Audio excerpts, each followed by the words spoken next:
ourselves. It would have been in such bad taste to have treated a young lady in so scurvy a fashion. Yesterday, an event of extreme importance occurred. We found the treasure. Hence my instant communication to you, Miss Morstan. Now, all we have to do is to drive to Norwood and claim our share.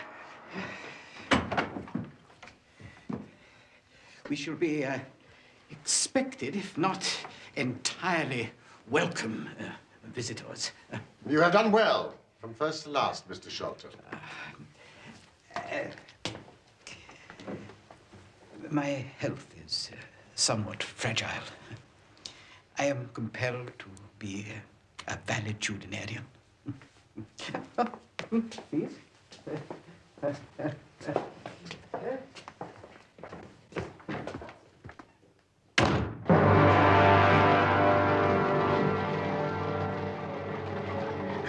We dug up every inch of the garden without discovering anything. Brother Bartholomew is such a clever fellow. Do you know how he found out where the treasure was? Tell me. He made measurements everywhere, all along the top, along the side, inside, and he found out he was 4 foot out at the top. We found our father had made a false room, and so he smashed through the lath and the plaster, and there was the treasure chest lying across the rafters. He has computed the value of the treasure to be more than 500,000 sterling. It's Mrs. Bernstone. Mrs. Bernstone's the only lady in the house. Wait here.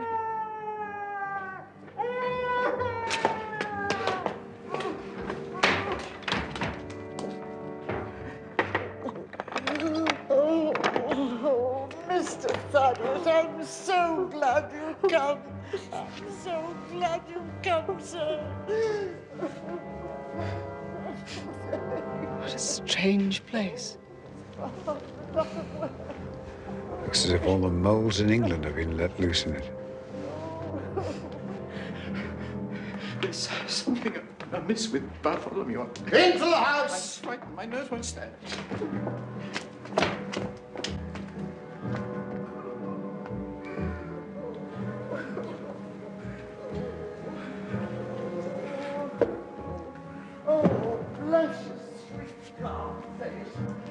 Oh, but I've been sorely tried this day.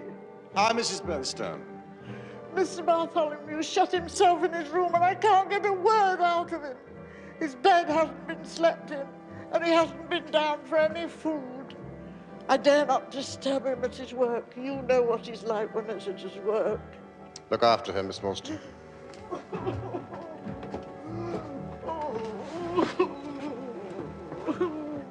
There, now do try to calm down. Look, I'm sure everything will be all right. I do hope you're all right, miss. Sit down.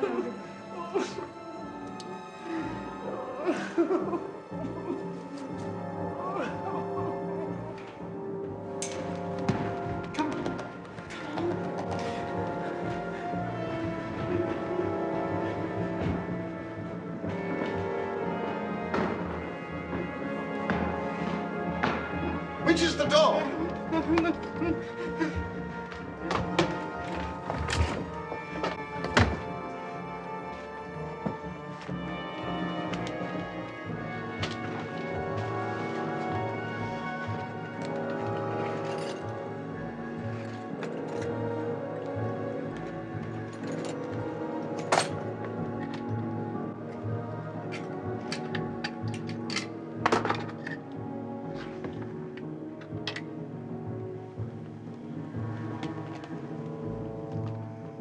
There's something devilish in this, Watson.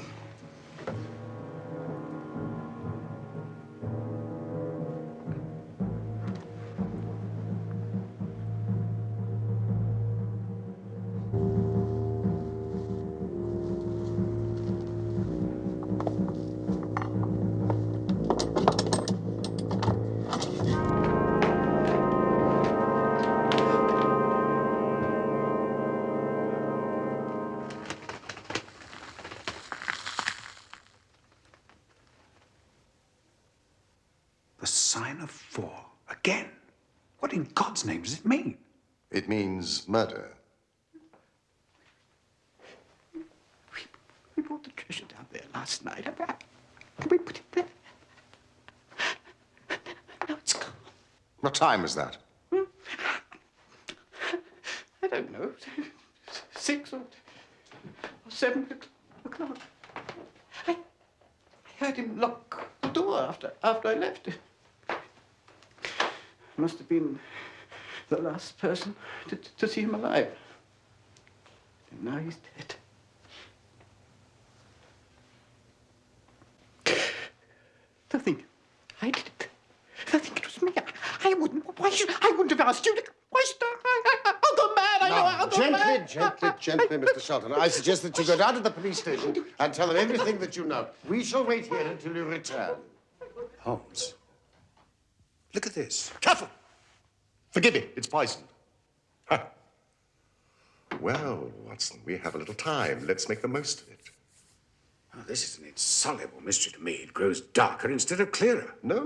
It clears every instant. I only required a few missing links to have an entirely connected case. Simple as the case seems now, there may be something deeper underlying it. Now, how did these people come and how did they go? People. Well, it takes more than one, perhaps more than 2, to remove a heavy treasure chest from a place like this. The door has not been opened since last night. So how about these windows?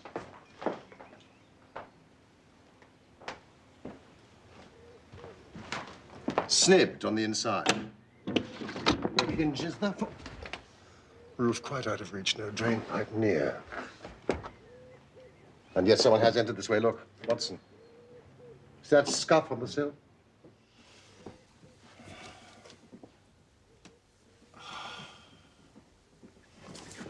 Look at this, Watson. And this, and this. This is a very pretty demonstration. But that's not a footmark. Something much more valuable to us. This is the mark of a boot, and this, the mark of the timber toe. This is a wooden-legged man. And someone else. A very able and efficient ally. Could you scale that wall, Watson?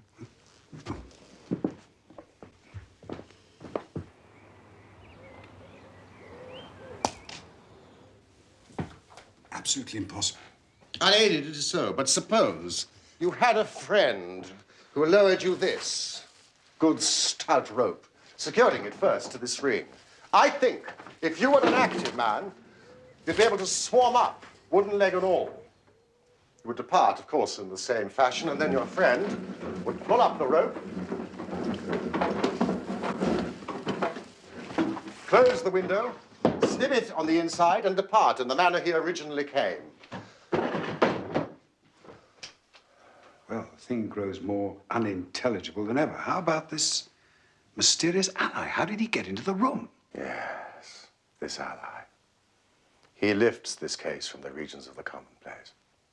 Well, the door is locked, the window inaccessible. The grate's too small. How then? You will not follow my precept. How often have I said to you that once you have eliminated the impossible, whatever remains, however improbable, must be the truth.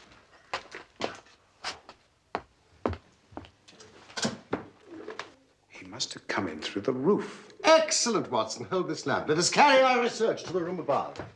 The secret room in which the treasure was found. The skylight.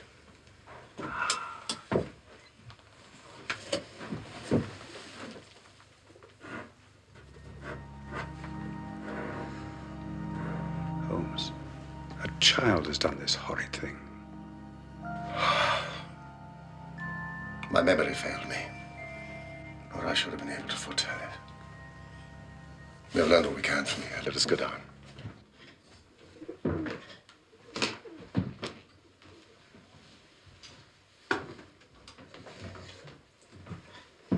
What is your theory about those footmarks? My dear Watson, try a little analysis yourself. You know my methods. Apply them. I cannot conceive of anything that will cover the facts. You will soon.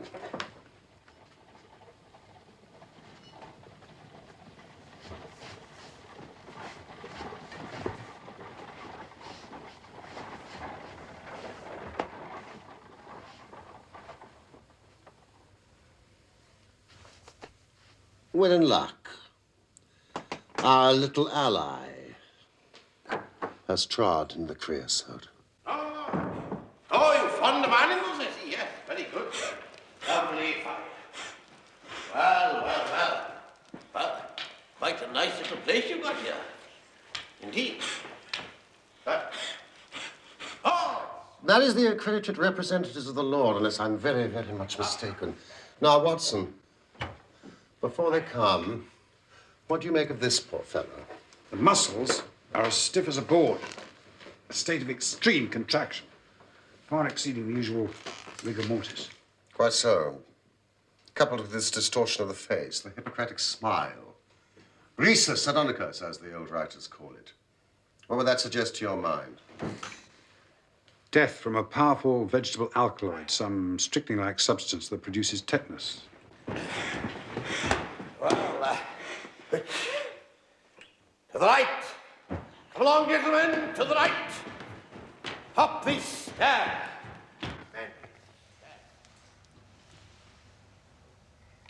Miss Thorne. Not an English Thorne.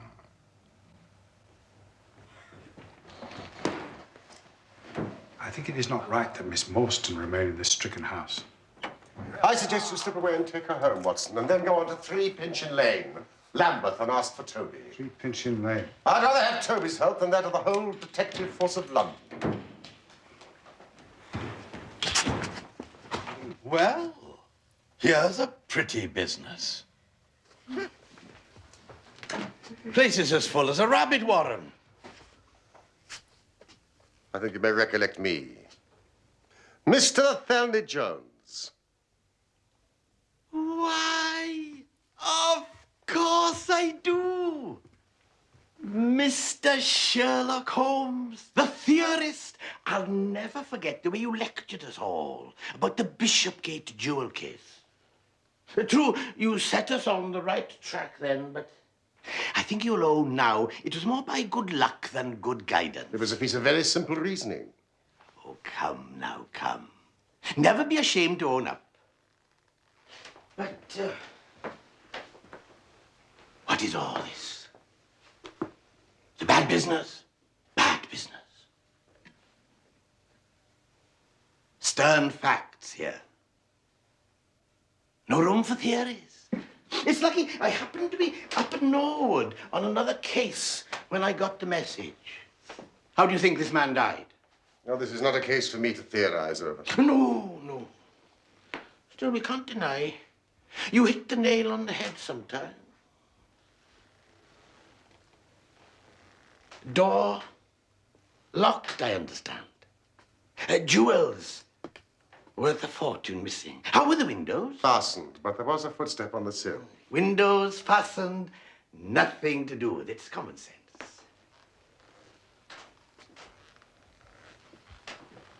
Man could have died in a fit, I suppose. I have a theory. These flashes come to me sometimes. Sergeant, outside of me, please. And you too, Mr. Sholto. What do you think of this, Holmes? Sholto has confessed he was with his brother last night. Brother dies in a fit. Sholto walks off with the treasure. How about that? Whereupon the dead man very considerately gets up and locks the door from the inside. Aye. There's a flaw there somewhere. Let us apply common sense to the matter. They were brothers. There was a quarrel. Brother Bartholomew, dead. Jewels, gone. And Master Thaddeus, evidently in a disturbed state of mind. His appearance, oh, well, not attractive. You see, I'm weaving a web around Thaddeus. The net begins to close upon him. Jones, that splinter, which I firmly believe to be poisoned, that card and that curiously shaped instrument were lying there on the table. Confirms my theory. in every respect. The house is full of Indian curiosities. All points to Thaddeus.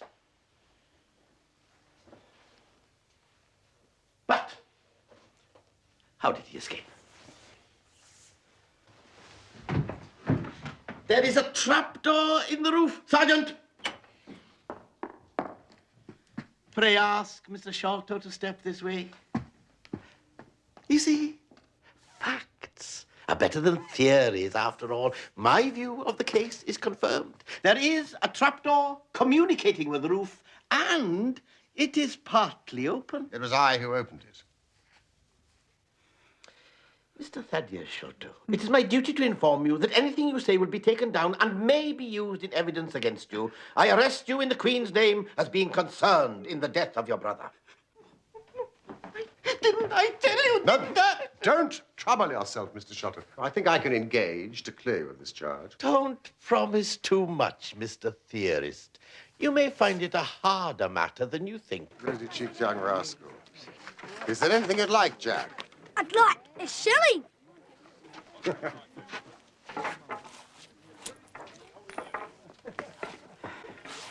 Fine young lad you've got there, Mrs. Smith. Lord bless you, sir, he is that, and forward. It gets almost too much for me to manage, especially when my man is away days at a time. Ah, it's a pity about that. I was hoping to hire a boat from him, a steam launch. Oh, bless you, sir, it is in the steam launch that he has gone.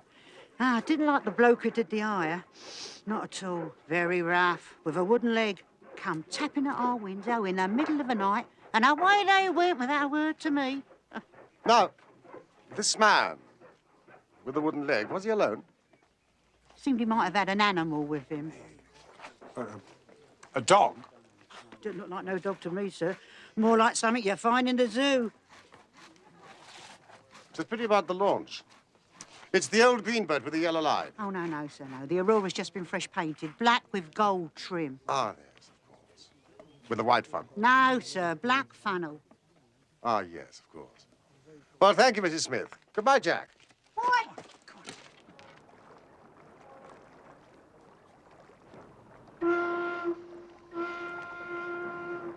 The main thing with people of that sort is never to let them think their information is of the slightest importance to you. If you do, they will instantly shut up like an oyster. Well, our course seems pretty clear now. What would you do then? Well, get on the track of the Aurora. It would take days, if not months, to search every wharf and landing place and yard between here and Greenwich. What do you propose? As our quarry has no reason to fear that he's being hunted, I propose, first of all, a bath and shave, and then a good meal, and then some hours of sleep. At the same time, mobilizing the Baker Street division of the detective police force. In other words, the irregulars.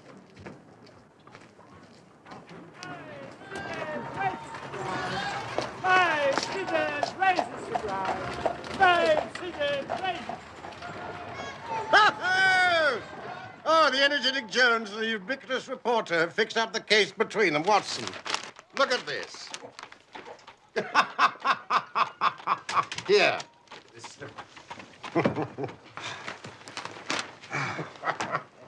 Mr. Jones's trained and experienced faculties were at once directed towards the detection of the criminals.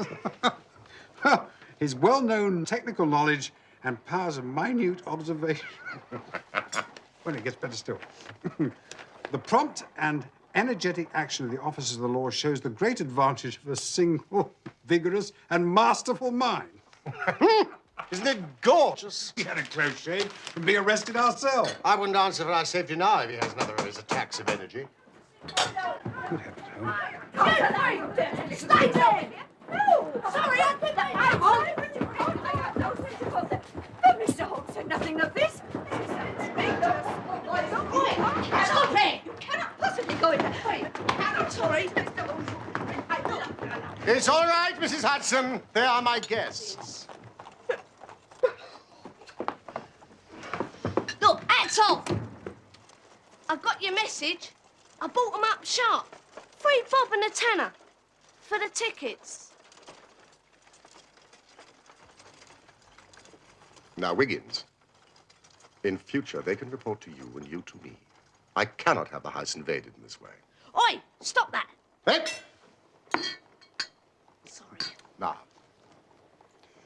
I want you to find the steamboat Aurora. Aurora. Owner, Mordecai Smith. Black with gold trim. Richmond to Gravesend, both sides of the river.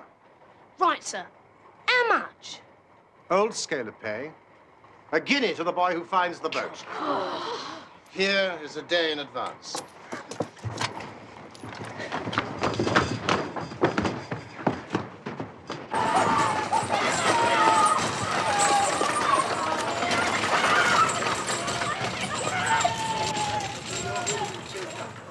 If the launch is above water, the irregulars will find her.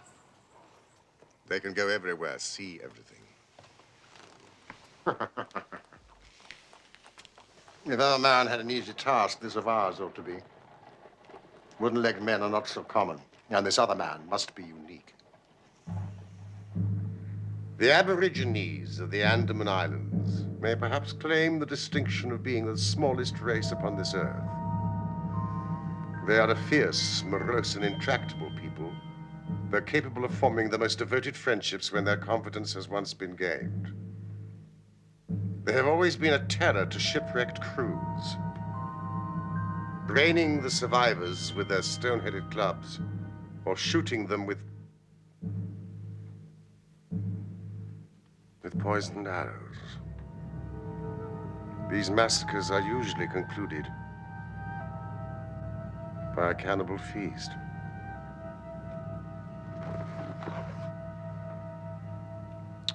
Nice, amiable people.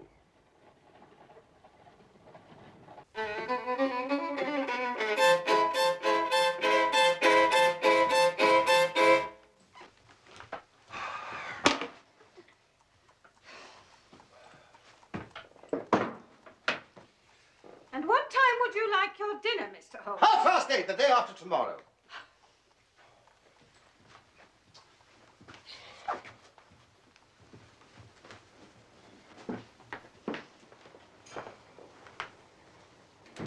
You wear yourself out, old man. I heard you marching about all night. You really must get some rest. I can't sleep. This infernal problem is consuming me. No news.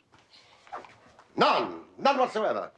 The whole river's been searched from both sides. Mrs. Smith's not heard from her husband. It's too much.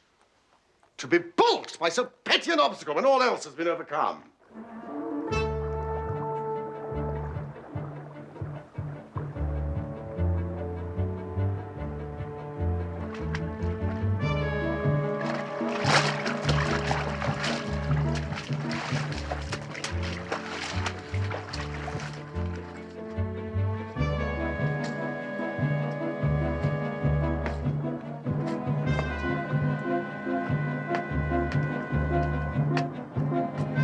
Say anything? Nah, nothing.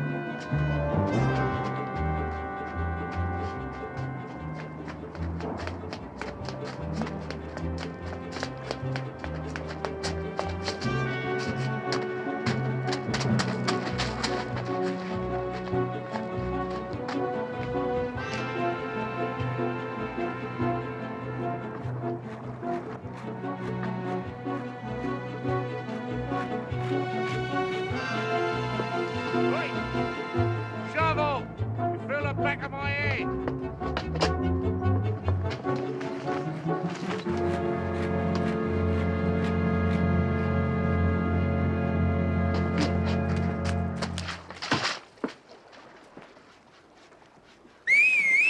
I won't kill you again, boy.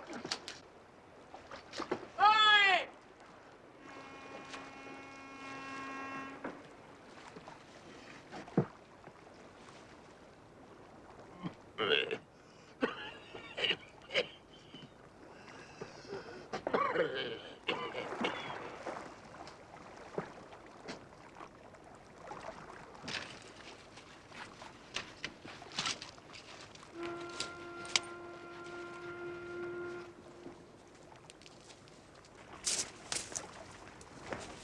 What a nice little craft.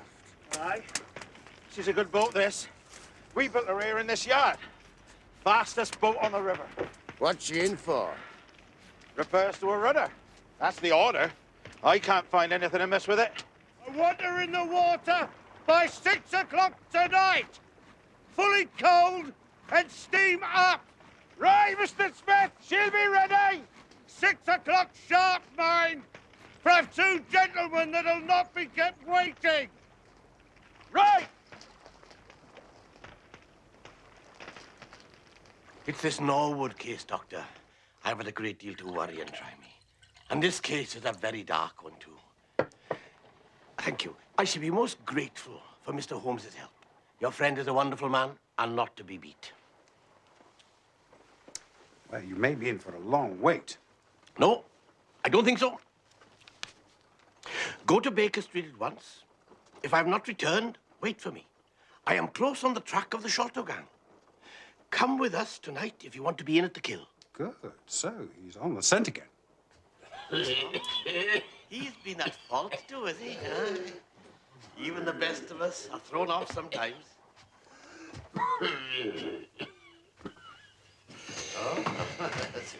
Yes? Sherlock Holmes?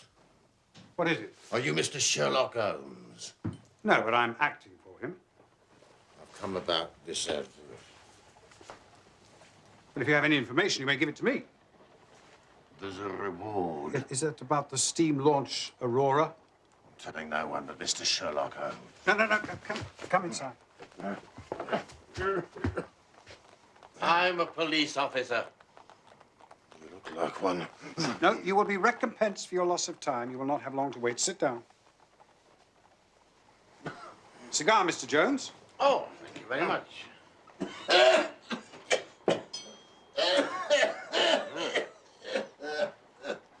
As I was saying, Doctor, I consider your friend, Mr. Sherlock Holmes, is a man not to be beat. He would have made a most promising police officer, I don't care who knows it, with a little more discipline and a lot less theory. Thank you. You might offer me one.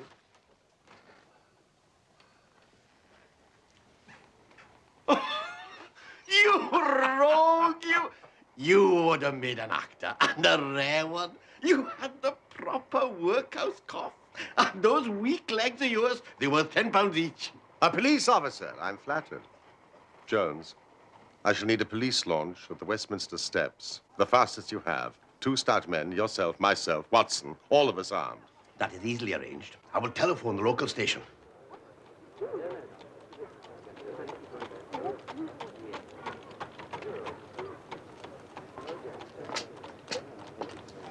We go to the tower.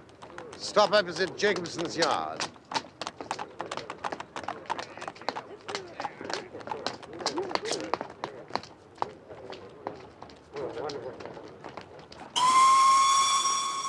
How did you find the Aurora, then? Well, I reasoned that the launch couldn't be far off in spite of its invisibility. So, gentlemen, where could it be? Well, out of the water, I suppose. In a repair or boat builder's yard. Exactly.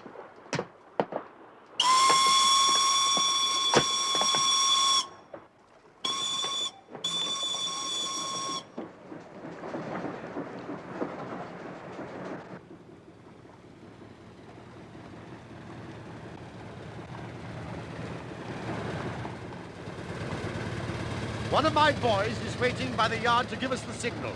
You've planned it all very neatly, Mr. Holmes. But if the affair were in my hands, I should have a body of police in the yard and arrested them when they came down. Which would have been never. This man, Small, is a pretty shrewd fellow. Anything suspicious and he would lie snug for another week. Sir, we're opposite Jacobson's yard now. Shall we move downstream a little? No. This mist may be of advantage to us. We must lie low and wait.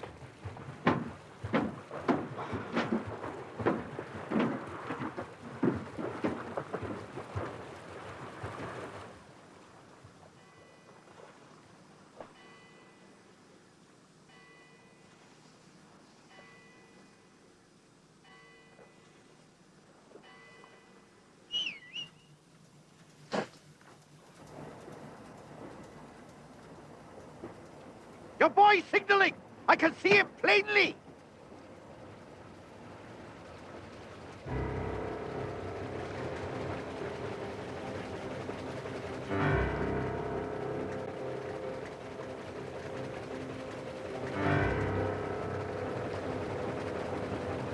There's the Aurora. Going like the devil. She is very fast. I doubt if we shall catch her. We must catch her! Pile it on, stokers! I'll never forgive myself if she proves to have the heels of us.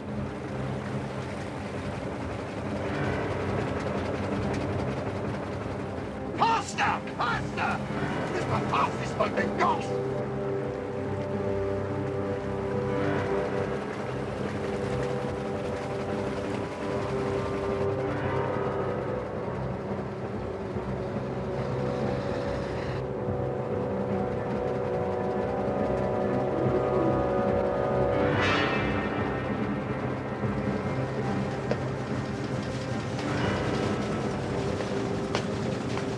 Pile on the coal, stoker!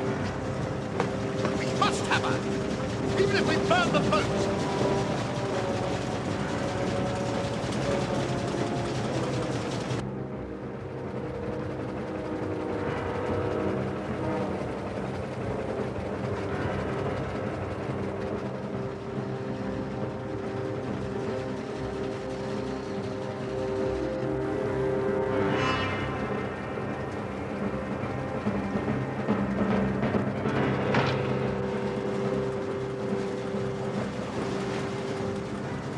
Keep the light steady. I can almost make out his companion.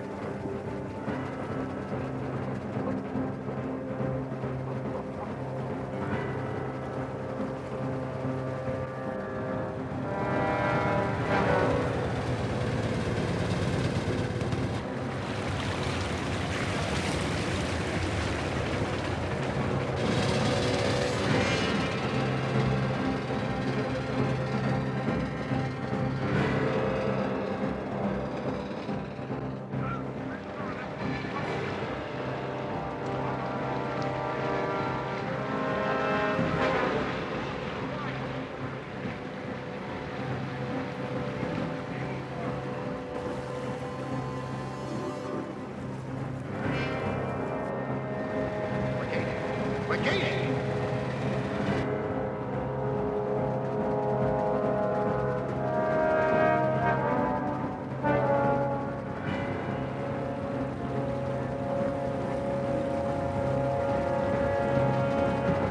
Pile it on, stoker! Give it all the steam you've got! I think we gained a little. I'm sure we shall be up there in a minute.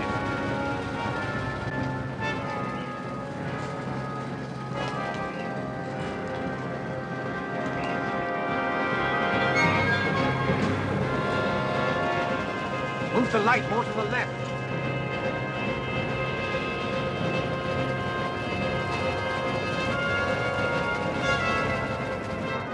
Keep it steady.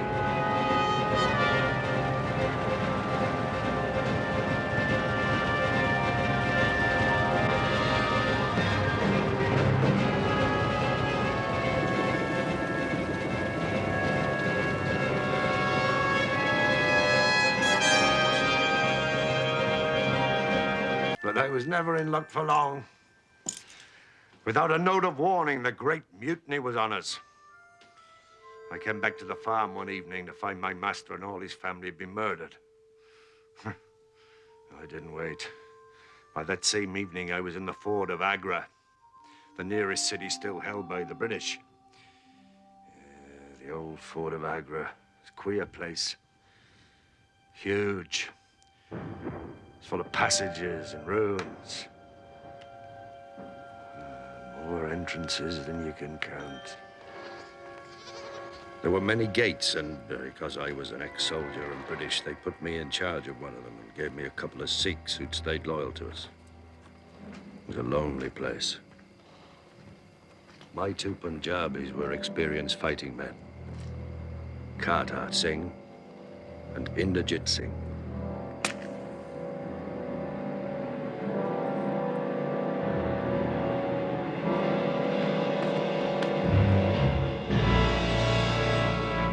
Rebel. No, Sahib. The fort is safe. There are no rebels this side of the river. You must be with us, or you must be silenced forever. With you? How? We want you to be rich. which is why you British came to this land. I have no objection to being rich. Then swear by the bones of your father to raise no hand and speak no word against us now or ever afterwards. Then you will have quarter of the treasure. But there are only 3 of us. Jagdish Singh, my foster brother, he must have his share. There is no time, Sahib. Decide. Well, provided the fort is in no kind of danger, I swear. What would you have done, Mr. Holmes? I strongly suspect I'd have done exactly as you did. Yes, I know the Sikh. He's not a man to be trifled with. One of their local Rajas, rich as creases, of course, he'd gone in with the rebels. But he wanted to hedge his bet, just in case the British came out on top. So he made a plot to get half his treasure hidden in the fort of Agra, sending one of his men with it in the guise of a merchant. And Jagdish Singh, Kartar's brother, to be the guide. They come challenge him, Sahib, in the usual way. Give him no cause for the fear. What then? We will do what has to be done.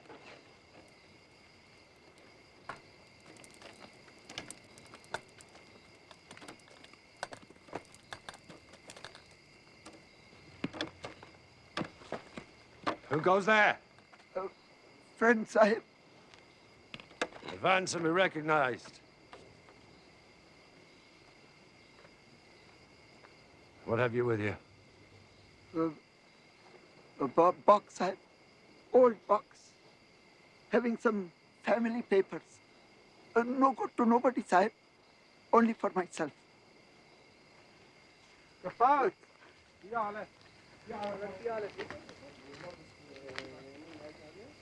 Sahib, I am no ordinary beggar. You will have money, Sahib, and Governor Sahib also.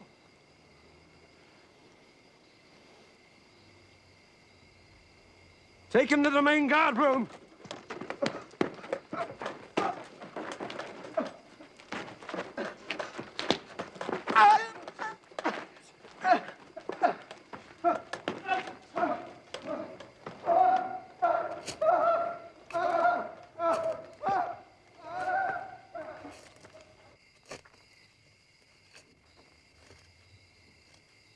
Never was a man more compassed round with death.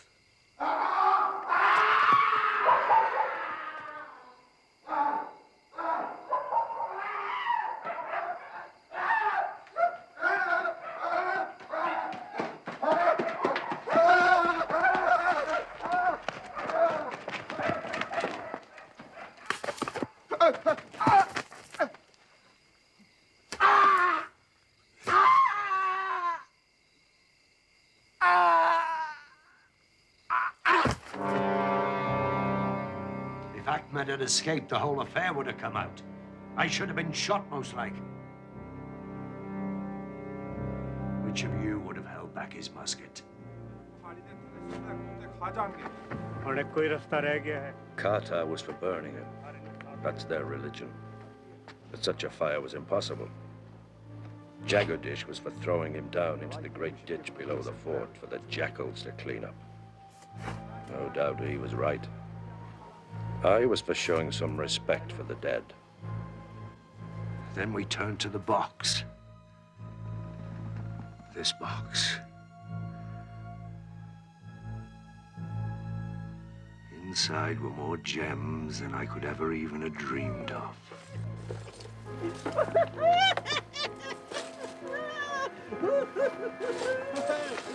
143 diamonds of the first water, including the Great Mogul, the second largest stone in existence. 97 emeralds, 170 rubies, 40 carbuncles, 61 agates.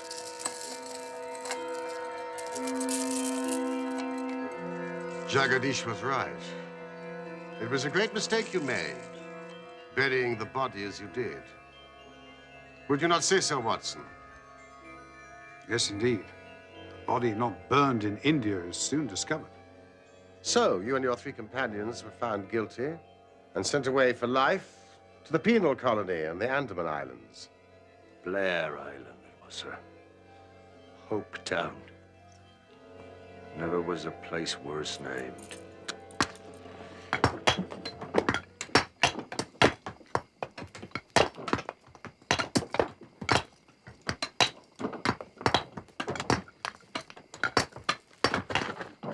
It was a place to sweat, a place to rot, a place to die. And I sweated there year after year until your father arrived, Miss Morstan. Corporal! You will not maltreat the white prisoner. If it happens again, you'll be court-martialed.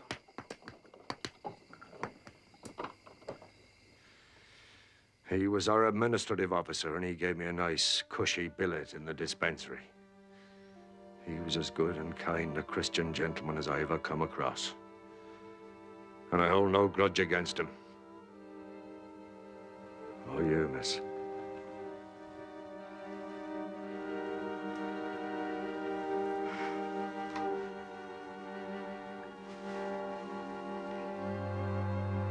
Thank you, Mr. Small.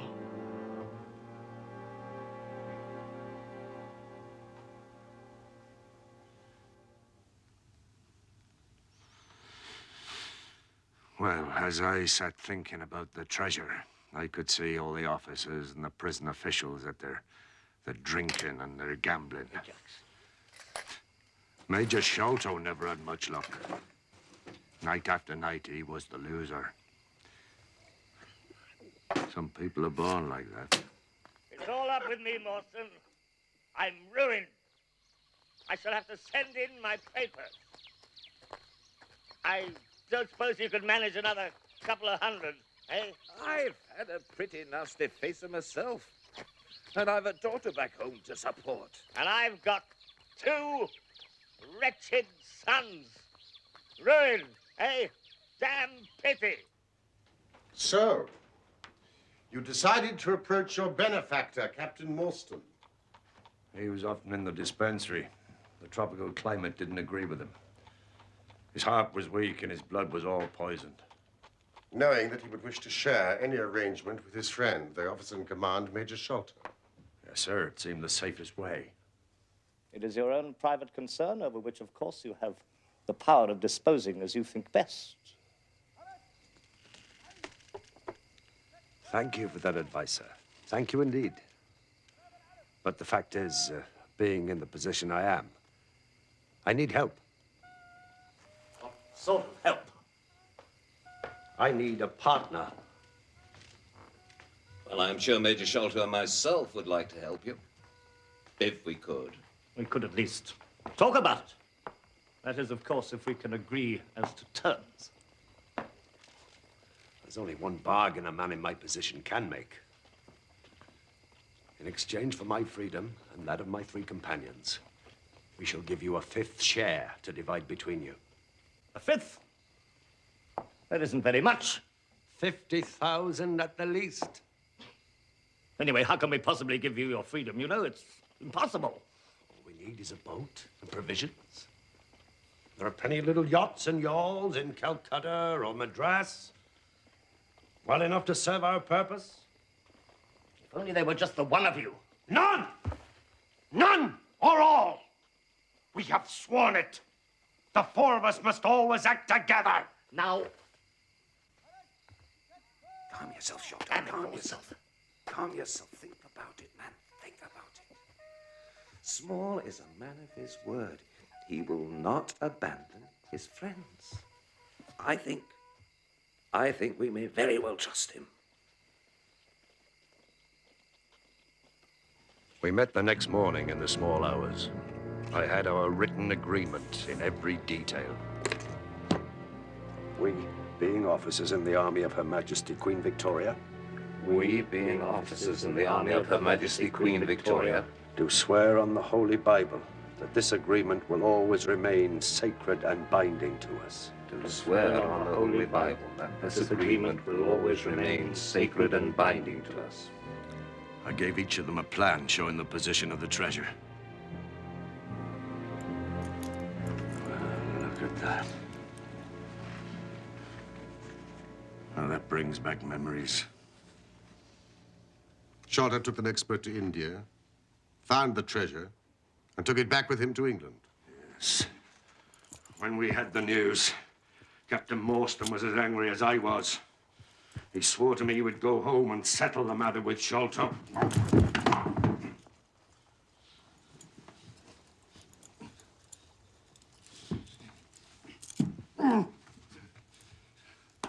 So he would, if he lived.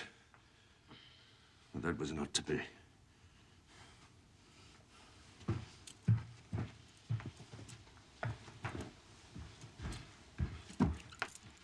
From that day, I lived only for vengeance.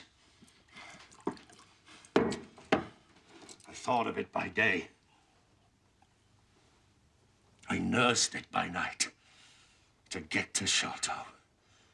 To have my hands on his throat. That was my one thought. As luck would have it, one of the islanders had been brought into my dispensary, more than half dead from a snake bite. Well, in common humanity, I did my best for him. Somehow he pulled through and became very devoted to me. A funny little fella. Well, you gentlemen caught a glimpse of him yourselves, no doubt, last night. He was staunch and true as little Tonga. No man ever had a more faithful mate. Being by trade a fisherman, he had a goodish-sized native boat, and he agreed to try to escape with me.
After 10 days, we were picked up by a trader with a cargo of pilgrims from Malay, bound for Jeddah. After many months, we worked our way across the world to London. A remarkable account.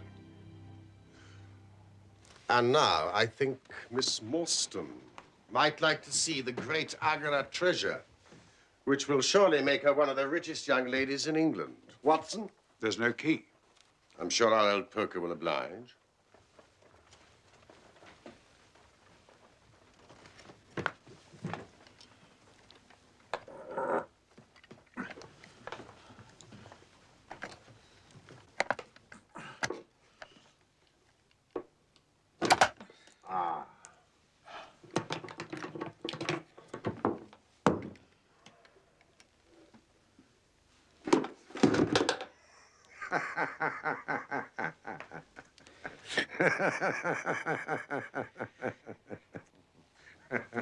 This is your doing, Small.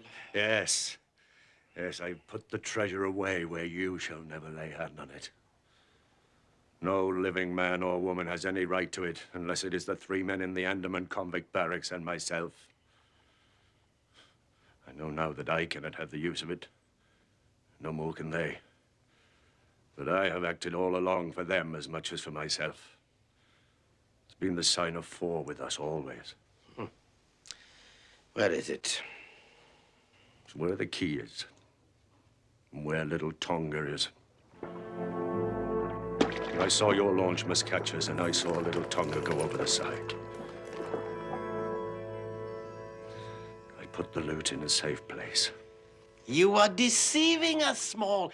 If you had wished to throw the treasure into the Thames, it would have been easier to have thrown box and all. Easier for me to throw and easier for you to recover. A man who was clever enough to hunt me down is clever enough to pick up a box from the bottom of the river.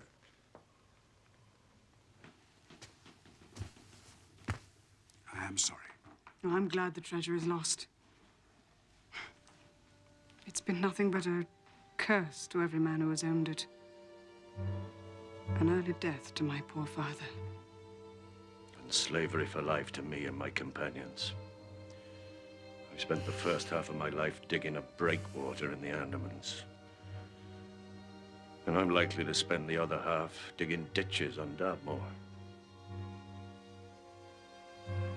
Well, Holmes, duty is duty, and I've gone rather far in bringing him here. I shall feel more at ease when I have our storyteller here under lock and key. I am obliged to you for your assistance. Good day to you, Dr. Watson, Miss Morstan.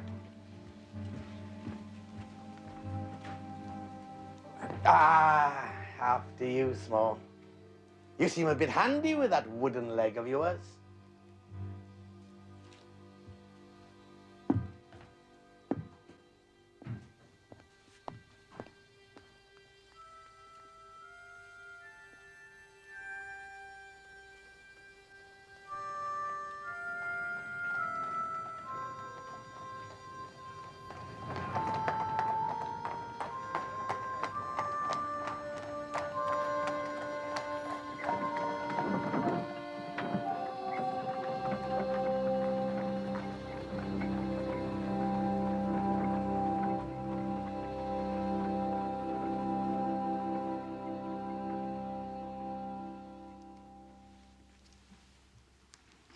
I feel most ashamed that you, Mr. Holmes, and you, dear Dr. Watson, have had to put yourselves into such peril on my behalf. Oh, that's all over and forgotten.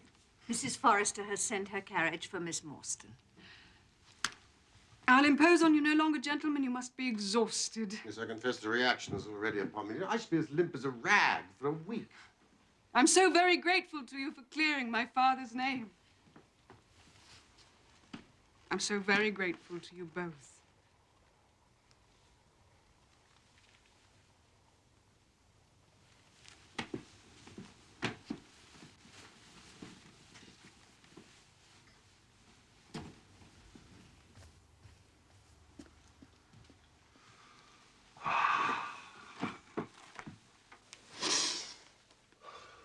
Seems so unfair. You've done all the work in this business, and Athelney Jones gets all the credit. What remains for you?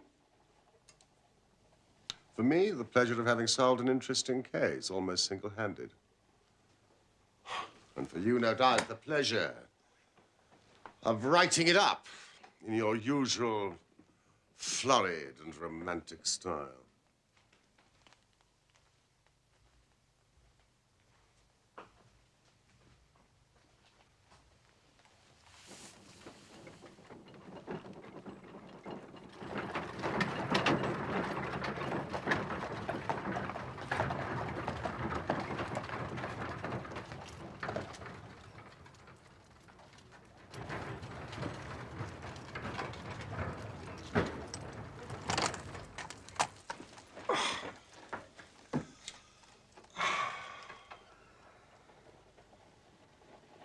What a very attractive woman. Was she? I hadn't noticed.